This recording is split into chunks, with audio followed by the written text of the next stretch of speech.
ಮಕರ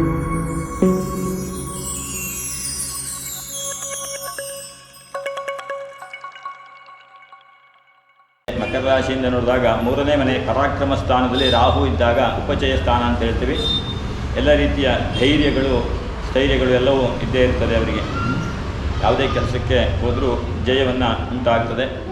ಪಂಚಮದಲ್ಲಿ ಗುರು, ಪೂರ್ವ ಪುಣ್ಯ ಸ್ಥಾನದಲ್ಲಿ ಗುರು ಇದ್ದಾಗ ಹಿಂದಿನ ಒಂದು ವಿಶೇಷವಾದಂಥ ಪುಣ್ಯ ಅವರಿಗೆ ಪ್ರಾಪ್ತಿಯಾಗತಕ್ಕಂಥದ್ದು.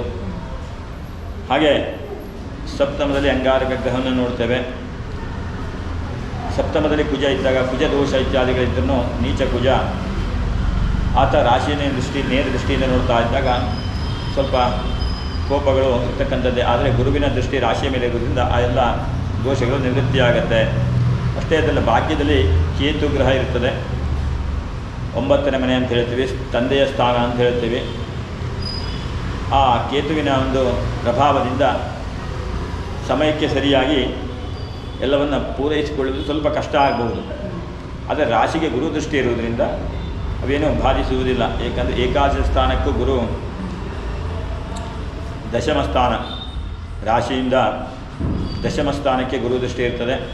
ವ್ಯಯಸ್ಥಾನಕ್ಕೂ ಮಕರ ರಾಶಿ ಮೇಲೆ ಗುರು ದೃಷ್ಟಿ ಇರುವುದರಿಂದ ಅವರಿಗೇನು ತೊಂದರೆ ಆಗಲ್ಲ ಅಂತ ಹೇಳ್ಬೋದು.